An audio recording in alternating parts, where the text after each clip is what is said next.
They did the same thing. They sprayed it on pools of water, rivers, lakes, where people got their drinking water. Also, in that area, guys, they're handing out free mosquito repellent to the homeless population. The Herald notes that getting them to use it may be a challenge. However, as ZIKA poses the greatest threat to pregnant women and unborn children, and many homeless people are not concerned with having children, the newspaper quotes one of the individuals who was thankful but did not seem eager to spray himself down with this insect repellent.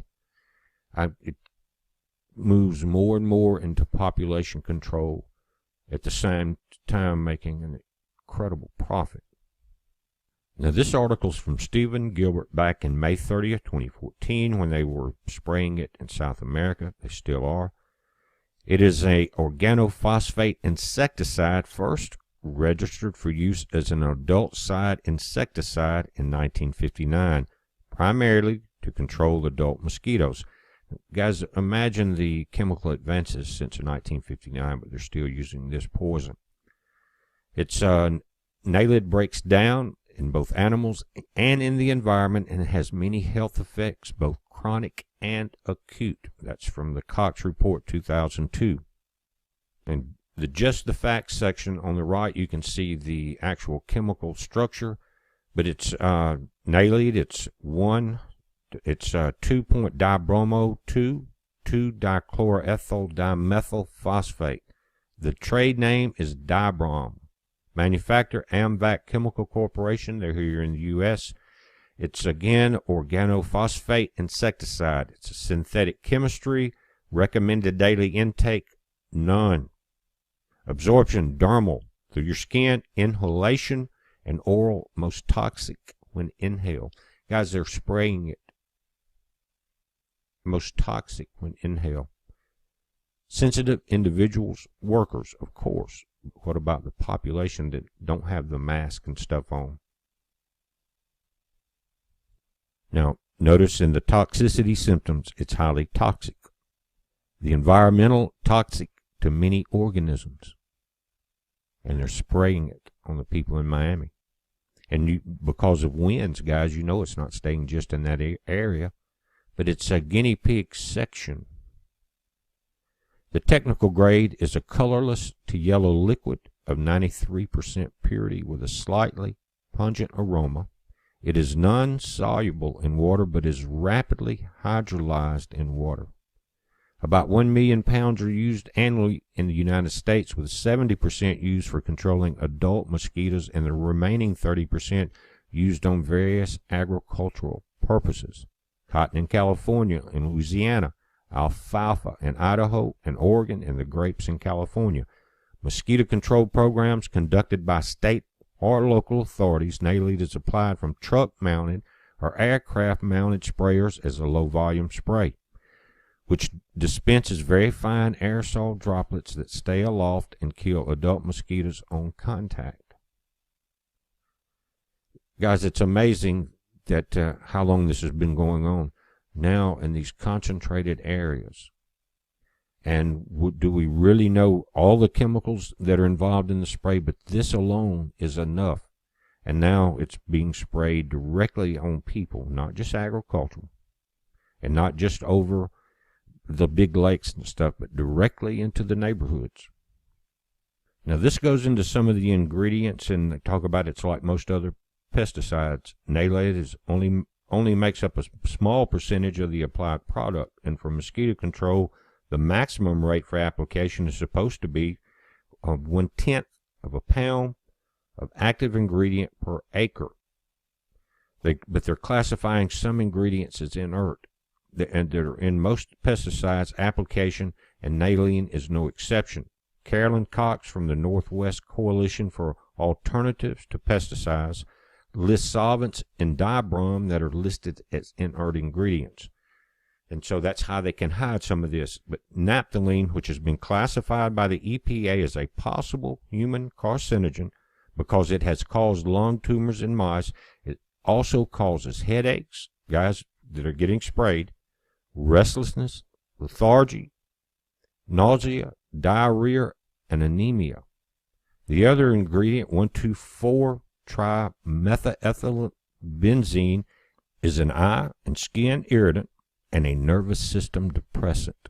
Think of the effects of depressants. Nervous system depressant that causes headaches, fatigues, nausea, and anxiety, as well as asthmatic bronchitis. Nearly all of the NALED used is applied airly, and drift from the application, what we're talking about, is considered a problem because NALED is also toxic to beneficial insects. Contamination has been found as far away as 750 meters from the site of application in a University of Florida study, which led to the suggestion that no spray buffer zones be established to greater than 750 meters from economically sensitive areas. I wonder if the economically sensitive areas, guys, would be part of the general population. Unfortunately, the most toxic route of exposure is inhalation, and the most common application is as a mist, making the inhalation the most likely route.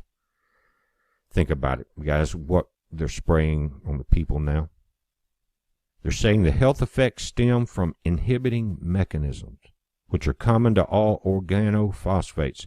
It is a severe skin and eye irritant and can be ingested on food or in water, but is most harmful, again, when inhaled. Toxicologists at the University of California found that NALED, when inhaled, is 20 times more toxic to rats as opposed to when it is ingested.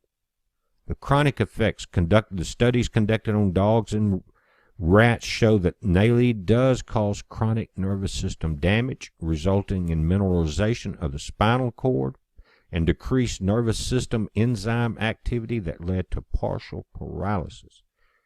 Environmental effects. It's practically non-persistent in the environment, but is very toxic to most organisms.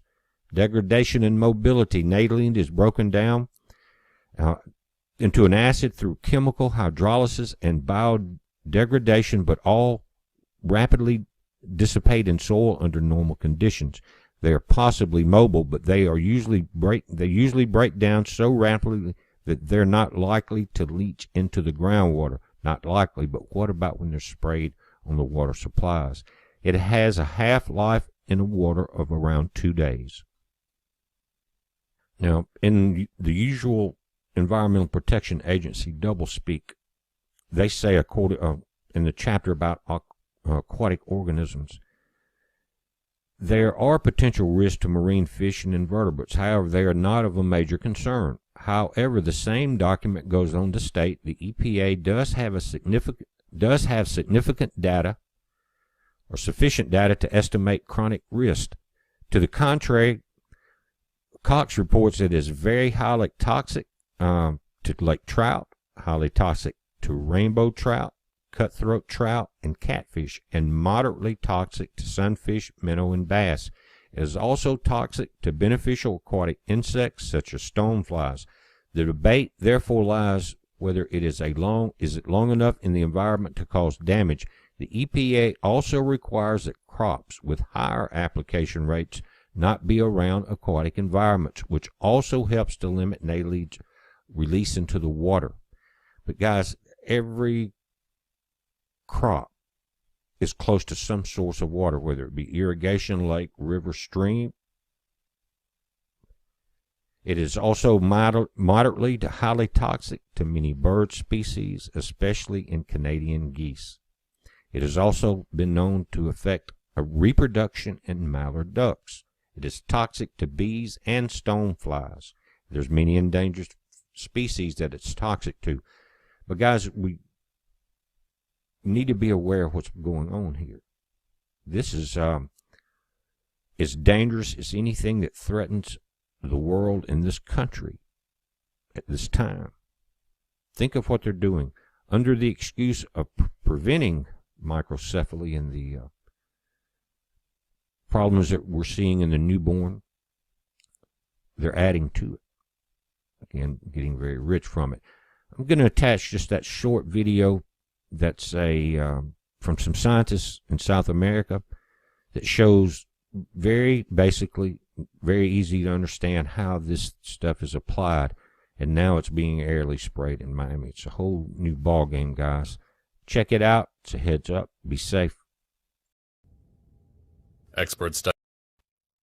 On Wednesday, Brazil's Ministry of Health said 4,180 cases of Zika-related microcephaly have been reported since October.